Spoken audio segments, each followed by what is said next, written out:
감사합니다. 하나님 말씀 보시겠습니다.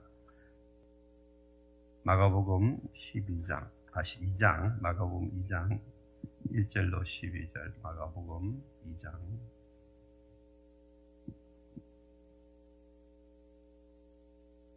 (1절로) 12절 한 절씩 교독합니다. 수일 후에 예수께서 다시 가버나움에 들어가시니 집에 계시다는 소문이 들린지라 많은 사람이 모여서 문 앞까지도 들어설 자리가 없게 되었는데 예수께서 그들에게 도를 말씀하시더니 사람들이 한 중풍병자를 네 사람에게 메워 가지고 예수께로 올세 무리들 때문에 예수께 데려갈 수 없으므로 그 계신 곳의 지붕을 뜯어 구멍을 내고 중풍병자가 누운 상을 달아내리니 예수께서 그들의 믿음을 보시고 중풍병자에게 이르시되 작은 자야 내 죄 사함을 받았느니라 하시니 어떤 서기관들이 거기 앉아서 마음에 생각하기를 이 사람이 어찌 이렇게 말하는가 신성 모독이로다.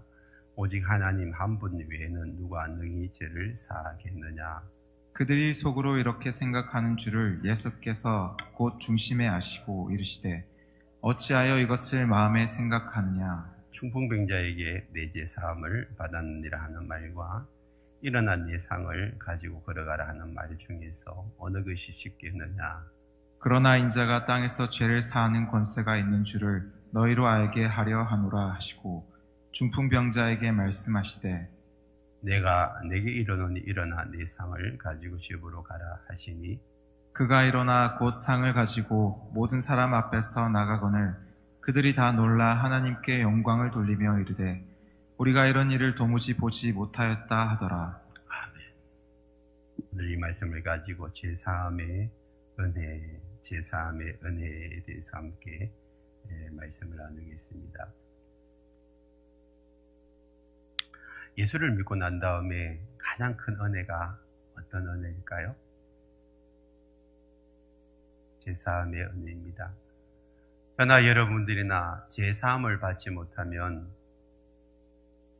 이 자리에 앉아 있지만 하나님의 자녀는 아닙니다. 우리가 하나님의 자녀가 될 수 있는 조건은, 세상으로부터 나올 수 있는 조건은 제사함을 받았기 때문입니다.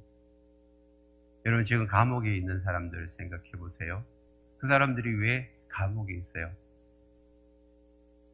병들어도 감옥에서 잘 안 끄집어내줘요. 아파도. 왜? 그들에게는 죄가 있기 때문에. 근데 대통령이나 어떤 큰 권력자가 용서해준다 하고 그러면 거기서 나오는 거예요.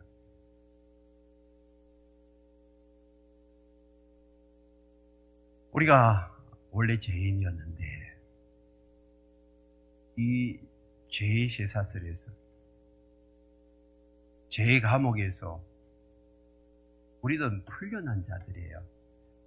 그래서 우리는 이제는 죄의 종이 아니라 하나님 나라 백성으로서 살아가는 자들입니다. 아멘입니까? 하나님 나라의 백성이에요. 하나님.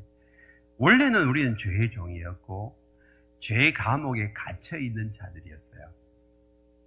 그런데 예수님의 피로 말미암아 우리는 죄 사함을 받았어요. 죄 사함을 받고 우리는 거기서 나온 거예요. 복음의 핵심은 바로 여기에 있어요. 예수님이 십자가에서 죽으시고 3일 만에 부활하셨어요. 그 일로 인하여서 우리는 죄를 용서함을 받게 되고 죄 사함의 은혜를 지금 누리고 있는 거예요. 그걸 우리가 세상에 지금 전하고 있는 거잖아요. 세상 사람들은 자기가 죄의 감옥에 있는지도 몰라요.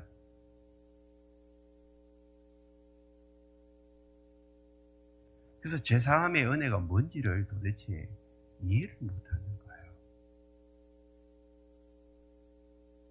그냥 이 땅에서 잘 먹고 잘 살고 건강하고 그게 행복이라고 생각해요. 가만히 생각해 보세요. 여러분들이 감옥 안에 있다고 생각해요. 거기서 누가 던져주는 그런 음식을 맛있게 먹고 또 그곳에서 열심히 운동해가지고 건강하고 오래오래 살다가 거기서 생을 마감하는 것이 정말 행복일까요? 빨리 감옥에서 나오는 거예요. 비록 몸이 아프고 힘들어도 그곳에서 나오는 것이 행복이죠.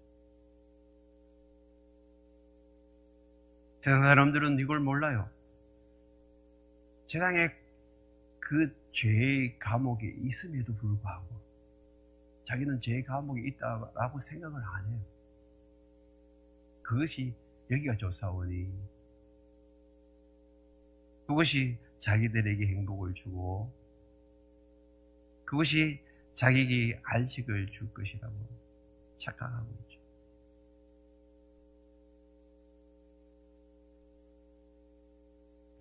오늘 예수님이 이 땅에 오신 이유가 하나님 나라의 복음을 전하여서 죄의 사슬에 매여 있고 죄의 감옥에 있는 사람들을 끄집어내줘서 행복한 하나님의 나라 안에서 하나님의 백성으로서의 삶을 살게 하시기 위해서 이 땅에 오신 줄 믿습니다. 그래서 마가복음을 시작하면서 이제는 때가 찼다. 하나님 나라가 가까웠다. 너희들이 회개하고 복음을 믿으라 그랬어요. 이 복음은 제사함의 복음이에요. 근데 조건은 뭐예요? 회개하는 거예요. 회개하지 않는 자들은 제사함을 받지는 못해요. 회개해야 내가 죄인임을 인정하고 내가 지금까지 살던 그 삶에서 돌이키고 내 삶의 주인이 예수님이고 이제는 예수님의 말씀대로 순종하며 살겠습니다. 내 삶에 예수님을 구원자로 모시겠습니다. 라고 고백하는 그 사람이 회개한 사람이고 그런 사람들에게 제사함의 은혜를 주시는 거예요.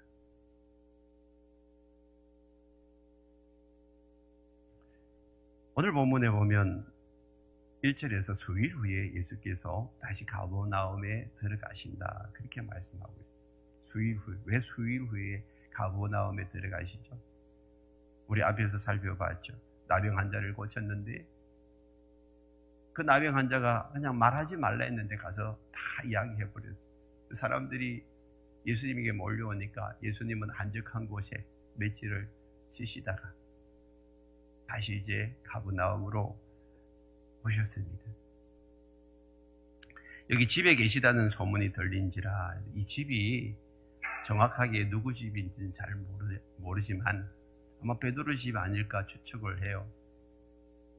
가버나움에 오셔서 그곳에서 늘 기거하시는 그 집이 아닐까 생각합니다. 그곳에 예수님이 계시다는 소문이 들렸다. 그래서 2절에 많은 사람이 예수님 오셨다는 이야기를 듣고 모여들기 시작했어요. 문 앞에까지 들었을 자리가 없이 빽빽하게 사람들이 모여들었습니다. 무엇 하기 위해서일까요? 질병 고치기 위해서죠. 또 귀신 들린 거 쫓아내기 위해서. 수많은 사람들이 예수님에 대해서 소문을 듣기를 이 사람에게 가는 모든 질병이 고침받는다. 정신병도 고침받는다.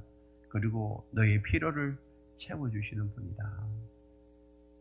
사람들이 혹한 거죠. 그래서 아침부터 줄을 서서 예수님이 계신 곳을 찾아서 나온 거죠.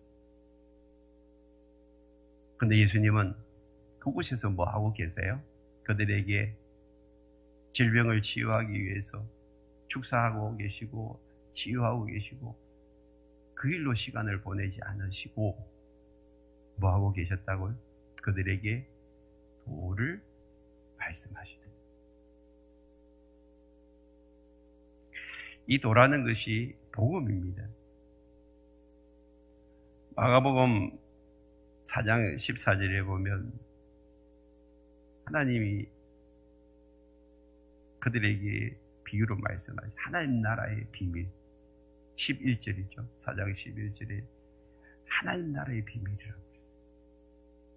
그래서 예수님은 사람들에게 지금 하나님 나라의 비밀을 가르쳐 주고 싶은 거예요. 단지 그들이 현상적인 그런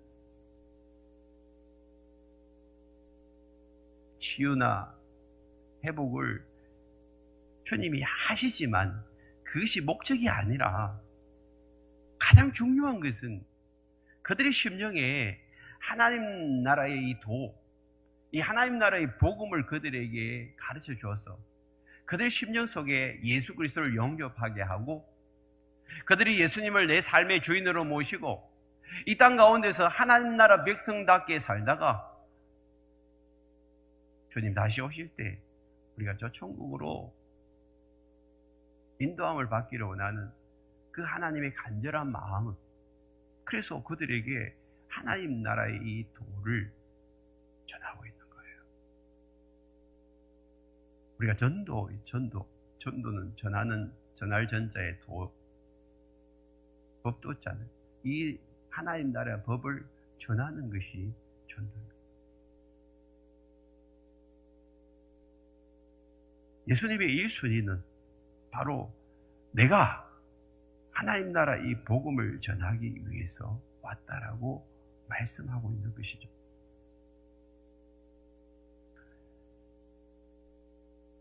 그런 와중에 한 사람이 왔어요. 3절에 보니까 사람들이 한 중풍병자를 네 사람에게 메워 가지고 이렇게 번역을 하고 있는데 새번역 성경에서는 네 사람이 중풍병자 한 사람을 메고 왔다.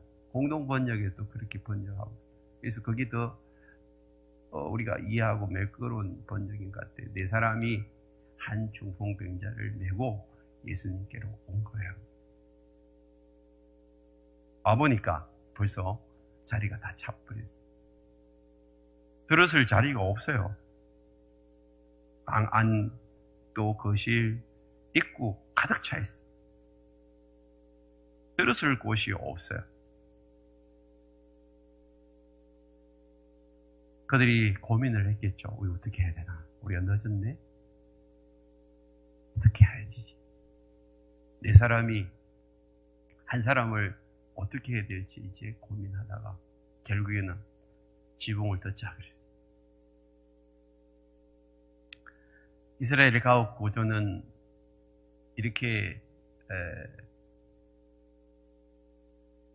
1층 슬라브처럼 우리가 시멘트로 이렇게 지금 만들었으니까 지붕 뜯을 엄두도 나지를 못하죠.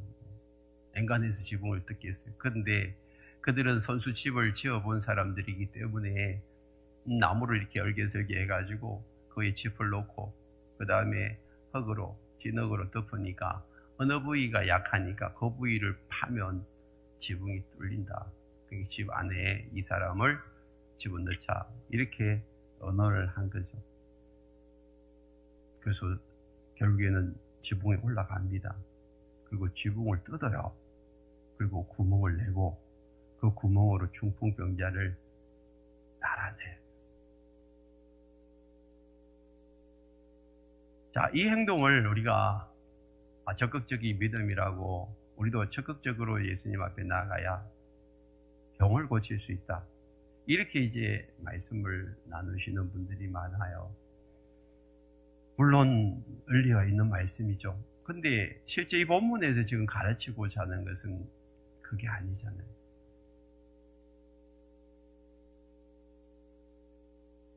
단지 질병 치유를 위해서 이 본문이 지어진 말씀하는 것이 아니라 단지 질병이 중풍병자가 나왔다, 기적을 경험했다 이 정도가 아니라 이적을 체험한 그 정도의 기사를 지금 여기에 적고 있는 것이 아니라 다른 무엇을 우리에게 말씀해 주고 싶은 거예요. 자, 가만히 생각해 보세요. 늦게 왔어요. 줄 서가지고 제일 마지막에 기다렸다가 예수님을 만나야죠. 그게 예의죠. 지붕에 올라가가지고 지붕을 뜯어. 그러면 진흙으로 만든 지붕이기 때문에 우두둑하면서 이 흙이 쏟아지기 시작하죠. 뜯어내기 시작하면 먼지 투성이죠. 사람들이 위로 쳐다보면서 난리가 난게 누구 망치를 두드려야죠. 백돌 진흙이라 할지라도 그냥 뜯어지나요? 두드려야죠. 망치로 두들고 우두둑하면서 잔해가 쏟아지고 먼지 투성이고, 그러면 사람들이 와 하면서 시끌벅적 하다가 밖으로 뛰쳐나오죠. 사람들이 소리치고 저 사람들 지금 미쳤다. 왜 지금 예수님이 계시는데도 불구하고 이렇게 하냐는 식으로 소리 지르지 않겠어요? 완전 민폐예요, 민폐. 그리고 지금 말로 하면 이건 뭐 줄도 안 서고 늦게 와가지고 새치기 하는 거잖아요.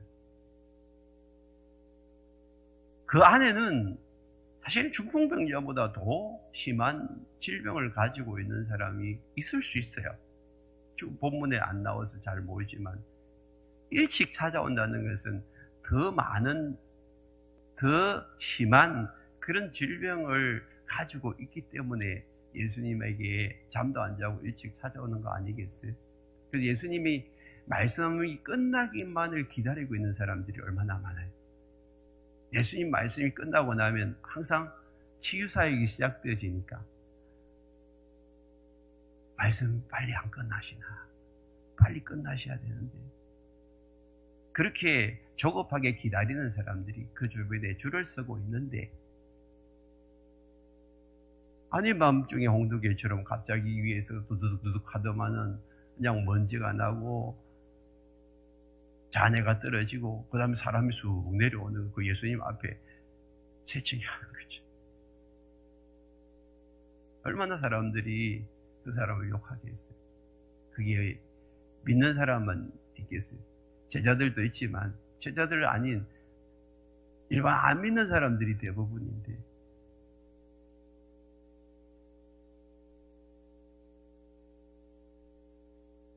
뿐만 아니죠. 죽을 병도 아니에요. 사실은 중풍병자는 마비된 사람이지 숨이 꼴딱꼴딱 넘어가는 그런 사람 아니잖아요. 요즘처럼 응급 환자들은 그냥 직행으로 응급실에 들어가가지고 갑자기 안 가면 숨이 넘어가니까 빨리 고쳐야지. 이 사람도 숨이 꼴딱꼴딱 넘어가기 때문에 막 지붕을 뜯어가지고 예수님 내려가지고 예수님 빨리 고쳐주세요. 안 그러면 죽어요. 그렇게가 다급한 응급 환자라면 우리가 이해를 하겠는데, 그냥 마비된 상태고 지금 당장 죽을 병도 아니란 거예요. 근데 이 사람이 순서도 무시하고 그냥 새치기 하다시피 남의 지붕을 다 뜯어내고 그냥 오니까, 이게 아나무인, 또 이런 무인이 어디 있어?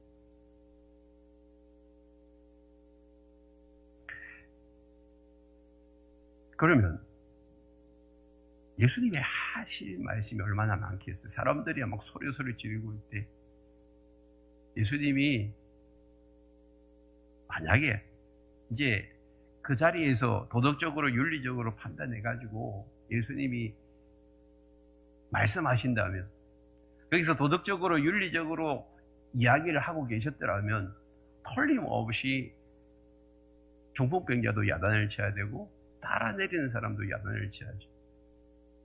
이 사람들은 지금도 줄도 안 서고 뭐 아니야, 지금 내가 뭐 하고 있는데, 여기서 거룩한 하나님의 말씀을 가르치고 있는데, 사실 예배 드리는 거잖아요. 말씀을 가르치고 있는데 갑자기 지붕이 열리고 그냥 내려오니 야단을 치하시오. 그리고 빨리 원상 복귀시켜야죠. 그렇게 하면 안 된다. 빨리 제일 마지막에 내일 만나려면 밤을 새서라도 기다려야지. 왜 여기 새치기 하냐? 그러면서 돌려보내. 그게 사람들이 다 수긍을 할 그런 모습이 아니에요. 막 믿음 있다고 해가지고 그냥 막 내가 먼저 뭐 이렇게 머리 더밀고 수단과 방법을 안 가리고 예수님에게 가서 머리 더밀어가지고 빨리 안수받고 고침받는 게 장대이다, 이런 생각하면서 그렇게 그렇게 밀어내는 것이 그게 정말 올바른 방법이란 말이에요. 그래서 우리도 막 수단 방법을 안 가리고 그냥 믿음으로 더 밀어가지고 안수 받자, 그리고 먼저 고침 받자, 이렇게 말하면 이게 이상한 거잖아요.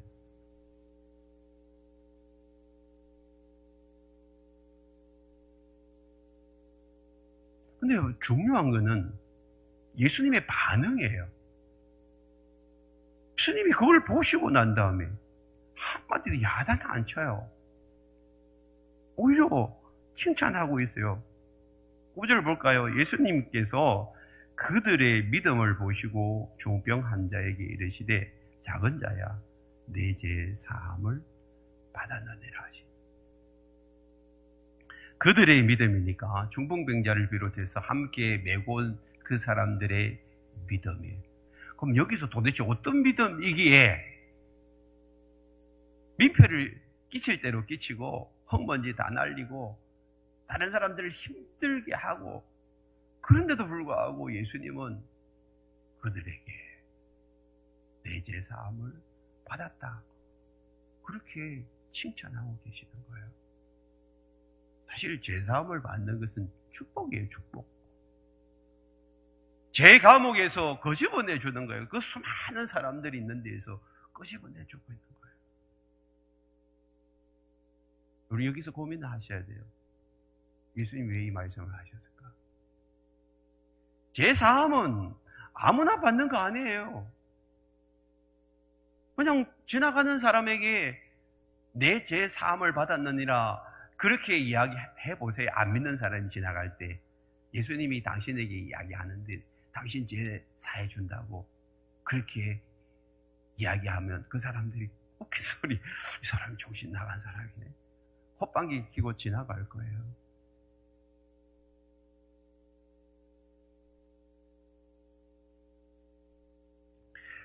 여러분, 예수님 어떤 분이세요?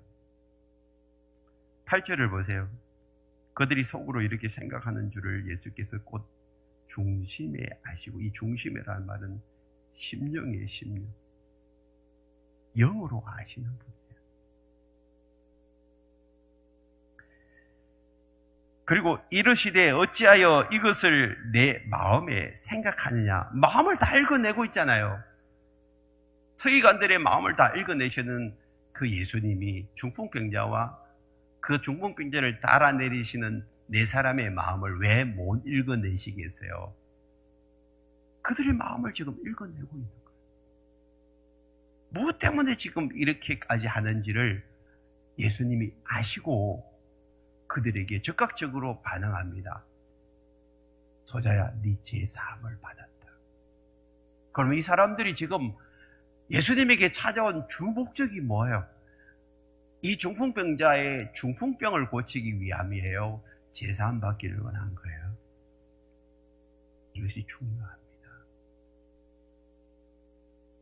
죄 사함 받기를 원하지도 않는데, 예수님을 내 삶의 주인으로 모시기를 원하지도 않는데, 예수님에 대해서 전혀 모르는데도 불구하고 그냥 중풍병 하나 고치려고 왔는데 예수님이 중풍병을 고쳐라 이 말씀을 하시 아니하시고 죄 사함을 받았다라고 말씀하실까요?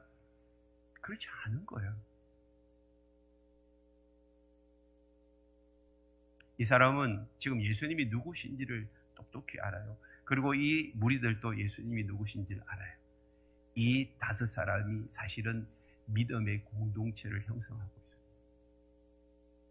예수님이 오신 지 얼마 되지 않았지만 그들이 예수님이 누구인지를 분명히 알았고, 그 예수님을 내 삶의 주인으로 모시고 이제는 그들 나름대로 믿음의 공동체를 형성하고, 이제는 그들이 예수를 믿는 믿음을 가지고 이 사람도 예수님에게서 믿음을 고백하고 죄사함 받기를 원하는 그런 마음으로 그 중풍병자를 메고 온 거죠. 그렇지 아니하면 지금 우리가 도덕적으로 윤리적으로 보면 도대체 이 본문은 이해가 안 되져요. 그럼 우리도 막 열심으로 그냥 다른 사람들 비껴내고 그냥 우리가 가서 우리가 원하는 것을 다 성취하고 받아내자, 이런 정도밖에 안 되는 거예요.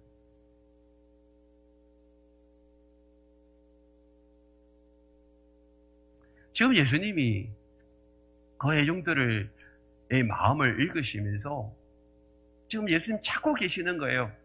어떤 사람을요? 중심으로 예수님을 내 삶의 주인으로 모시고 제사함받기를 원하는 한 사람을 찾고 계시는데, 지금 회중들은 도통 하나님의 말씀에 대해서는, 하나님 나라 복음에 대해서는 별로 관심이 없고, 마치 잔치가 끝나고 나면 빨리 가서 뷔페를 얻어먹어야지, 떡이라도 얻어먹어야지 하는, 잔치 뒤에 떡을 얻어먹으러 오는 사람들처럼, 마치 500여의 그 기적에서 예수님에게 몰려온 무리들, 예수님이 500여를 가지고 그게 모여있는 장정만 5,000명이고 함께 모인 사람들 2만 명을 다 먹이잖아요.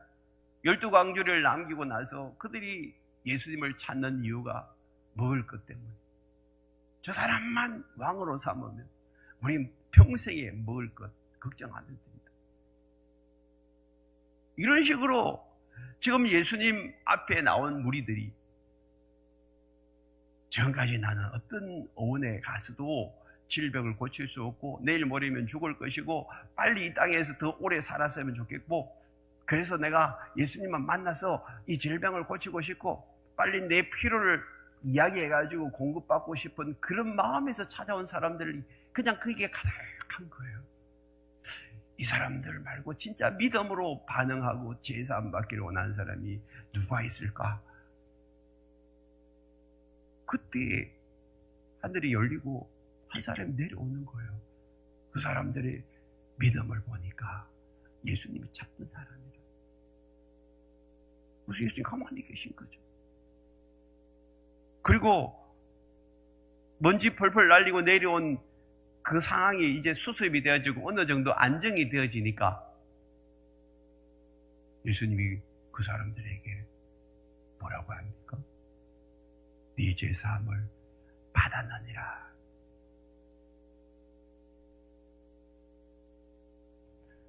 너도 구원받은 하나님의 백성이고 아브라함의 자손이라는 그런 선언인 거예요. 여러분에게도 주님이 내 죄 사함을 받았느니라.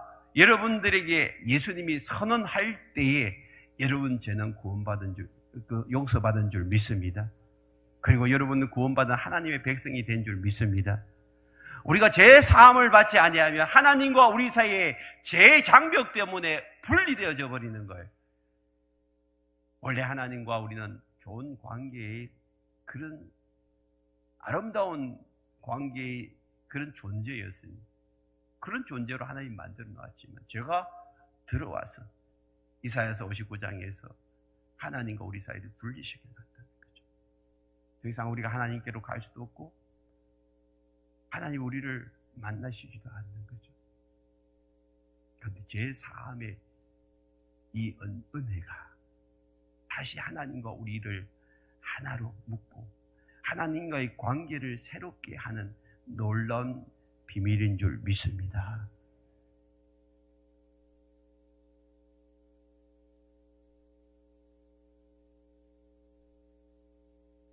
오늘 저와 여러분들이 교회 나올 때 어떤 마음으로 나오셨어요? 지금 신앙생활을 어떤 마음으로 하고 계세요? 많은 사람들이 예수님을 주일에 나의 필요를 채워주시는 어떤 분으로 알고 가요. 그래서 내 병 고쳐주시고 내가 사업 실패하면 사업을 다시 일으켜주시고 돈이 필요하면 돈 좀 주시고 뭐 이 정도로만 그러고 난 다음에 채워지면 이제 내가 주인으로서 내 마음대로 내가 하고 싶은 대로 그렇게 사는 거예요.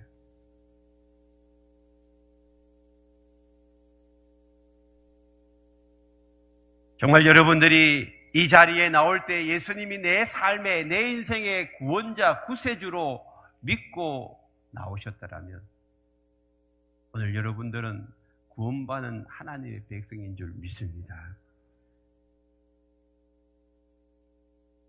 성경에서는 이렇게 말씀하고 있습니다. 요한삼서 1장 2절에 보면 사랑하는 자여 내 영혼이 잘됨같이 내가 범사에 잘되고 강건하기를 내가 간구하노라. 사랑하는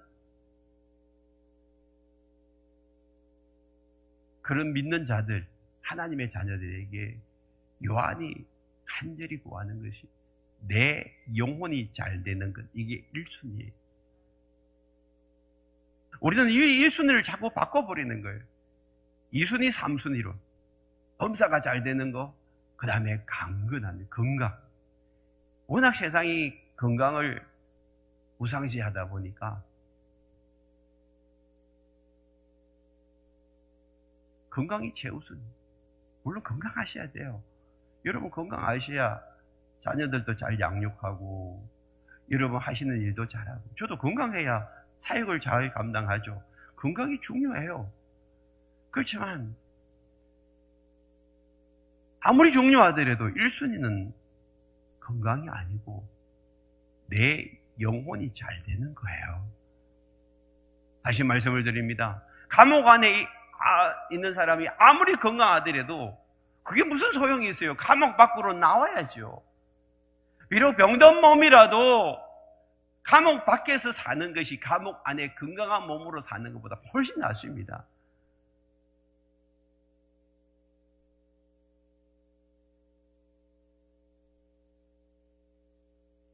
사람들은 예수님 앞에 나왔죠. 그 앞에서 무릎 꿇고 앉아서 지금 자신이 죄인이라는 것도 모르고, 예수님이 죄 용서하실 구세주라는 것도 모르고, 그냥 내가 오랫동안 병이 났으니까 이 병만 나았으면 좋겠다. 그러고 난 다음에, 병이 나고 난 다음에 예수님에게서 다 떠나가는 거예요. 예수님 없이 그냥 세상 가운데서 또 살아가는 거예요. 답답해가지고 예수님이 찾는 한 사람, 그 사람을 지금 만난 거죠. 예수님이 이 말씀을 하시자 6절에 서기관들이 거기 앉아서 마음에 생각하기를, 이 사람이 어찌 이렇게 말하는가? 신성 모독이로다. 오직 하나님 한 분 외에는 누가 능히 죄를 사하겠느냐. 서기관들은 종교 지도자들이죠. 리더들입니다. 서기관, 바리새인, 대제사장, 그 당시에 종교의 그런 지도자들로 사람들을 이끌어가는 사람들이에요. 그 사람들로부터 예수님은 비난받을 줄 뻔히 알고 있어요. 서기관들이 거기에 앉아있다는 거 다 알아요. 그런데도 불구하고 지금 그 사람들은 예수님을 어떻게 생각하죠? 라비 정도로 생각하죠. 잘 가르치던 선생님. 예수님을 결코 하나님의 아들이고 메시아고 구원자인 예수님을 그렇게 인정하지 않아요. 그러다 보니까 갑자기 중풍괴절을 당해서 네 죄사함을 받았느라. 그러니까 기가 막힌 거예요. 자기들 볼 때는. 뭐 저런 사람이 있냐고. 쥐가 뭔데? 와, 하나님의 모독하는 신성 모독죄라고. 결국은 이 말의 꼬투리를 잡아가지고 예수님 돌로 치잖아요. 저 사람을 죽여야 하나님 기뻐하신다. 예수님을 모르니까 그들이 그렇게 하는 거예요. 단지 병 고치는 정도로.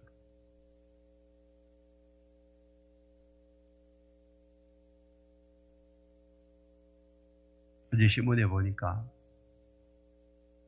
전립선암 사기 말기약 선고를 받았는데, 어느 책을 보다가 맨발로 이렇게 등산을 하고 걸어다니면 암을 낳는다고. 그래가지고 몇 개월밖에 살지 못한다는 선고를 이렇게 들었는데, 의사한테 들었는데, 그 길로 그냥 맨발로 걷다시피 이제 기다시피 이래가지고 다녔는데 지금 7, 8개월 살아있다고 신문에 났어요. 여러분이가 번쩍하는 것 같아요. 여러분, 그래가 맨발로 막 사람들이 이렇게 걸어다니는 사람들이 많이 생겼나. 여러분, 물론 그런 방법으로도 질병을 고칠 수 있어요. 그 방법 말고도 여러 방법으로도 우리는 질병을 고칠 수 있어요. 그러나 질병을 고치고 난 다음에 영원히 사는 거 아니잖아요. 우리가 진짜 하나님 앞에서 받아야 될 은혜는 일시적인 은혜가 아니에요. 질병을 잠시 고침받는 일시적인 은혜예요. 정말 하나님이 주시는 은혜는 제사함의 은혜인 줄 믿습니다. 우리의 영혼의 제사함을 받고 나서 거듭나면 우리는 영원한 생명을 누리게 되는 줄 믿습니다. 이 은혜를 사모하셔야죠. 이 제사함은 아무나 할 수 없는 거잖아요. 하나님의 아들이신 예수 그리스도께서 그 제사함의 은혜를 주시기 위해서 이 땅에 오셨고, 그 제사함의 은혜를 주시기 위해서 당신이 친히 십자가에 못 박히셨고, 그 제사함의 은혜를 주시기 위하여 십자가에서 그 고통을 다 당하시면서 피 흘려 돌아가셨잖아요.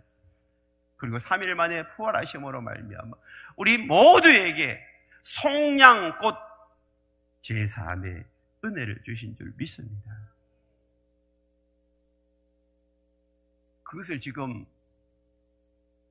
지붕을 뜯으서라도 예수님 앞에서 이 제사함의 은혜를 누리고 싶은 이 5명의 이 믿음의 공동체 안에 있는 이 사람들에게 예수님은 선언해 준 거예요. 너 제사함을 받았다고. 이건 과거형이잖아요. 이미 오는 순간에 니네들은 나를 만나려고 제사함을 받기 위해서 이 자리까지 오는 니네들은 이미 제사함 받은 자들이다. 니네들은 구원받은 하나님의 백성이라고 예수님이 선언해 준 거예요. 여러분, 천국 가면 이분들 만날 거예요. 이미 여러분들이 이 자리에 오실 때 나를 구원해 주신 예수 그리스도의 그 은혜가 감사하여 오늘도 그 은혜에 감격하여 예배하고 찬송하는 자들에게는 이미 이 은혜를 누리고 있는 줄 믿습니다. 날마다 이 은혜를 누리는 자들은 예수 그리스도 한 분만으로 만족할 수 있고 그분으로 인하여 감사 찬송할 수 있는 거예요. 그 이상 그 무엇도 필요 없는 거예요. 자기 아들을 아끼지 아니하고 내어주신 이가 우리를 위해서 또 뭘 더 아끼겠냐고 사도 바울이 소리친 것처럼 우리에게 제3의 은혜를 주시고 영원히 잘되게 하시는 그분은 범사가 잘되고 강건하게 하시는 그런 은혜도 덤으로 주신 줄 믿습니다. 그러고 난 다음에 예수님이 어떻게 하시죠? 11절에 보면 내가 네게 이르노니 일어나 네 상을 가지고 집으로 가라. 그럴 때 그가 일어나서 상을 가지고, 이 상이라는 표현이 이 다른 복음서에, 다른 번역서에 보면 요예요. 요를 달아내렸어요. 요를. 그리고 요를 둘둘둘 말아가지고 안고 가는 거예요, 자기가. 전까지 다른 사람들에 의해서 이게 누워왔는데 그거 일어나 가잖아요. 여러분 주변에 이런 믿음의 행제들이 있으면 참 축복이에요. 교회가 여러분 위기를 만났을 때 서로에게 이런 도움을 주고 힘을 주고 주님 앞으로 이끌어오는 그런 믿음의 공동체라면 여러분 건강한 공동체, 여러분 셀이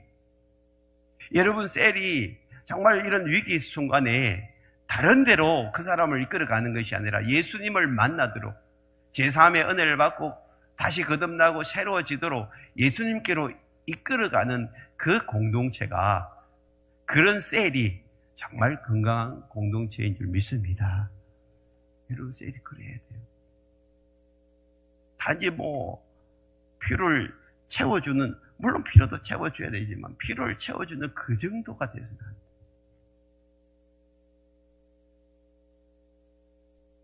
영혼을 잘되게 하시고 그 다음에 범사가 잘되고 강건 이렇게 세워주잖아요. 근데 문제는 서기관들이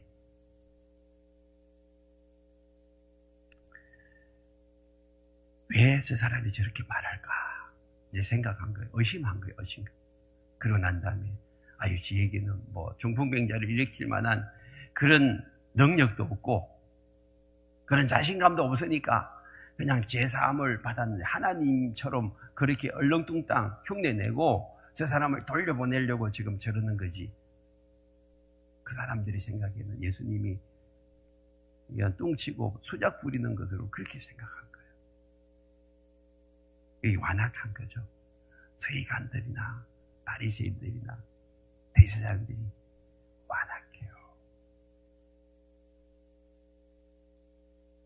그 완악한 마음을 주님이 아셨어요. 그리고 난 다음에 이런 질문을 하셨어요.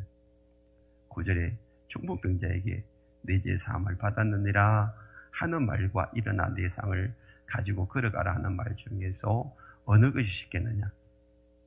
자, 이 구절을 여러분 잘 이해하셔야 돼요. 이걸 자꾸 이렇게 이해를 잘 못하시면 엉뚱하게 또 이렇게 생각할 수 있어요. 자, 중풍병자에게 네 죄 사함을 받았느니라 하는 말, 그 다음에 일어나 내 상을 가지고 걸어가라는 말, 어느 것이 쉽겠어요? 1번이에요, 2번이에요?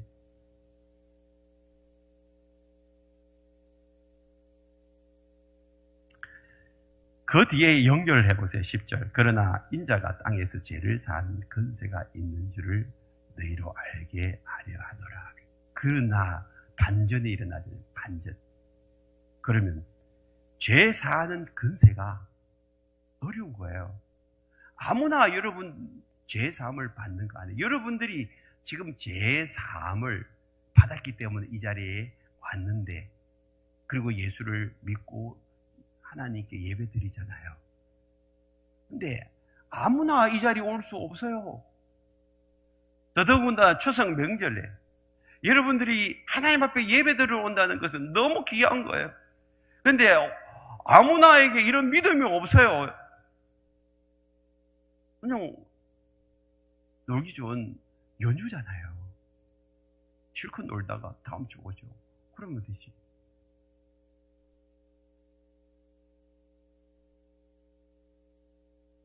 제3을 얻는 권세를 가진 믿음은 아무나에게 주어지는 거 아니에요. 이건 어려운 거예요.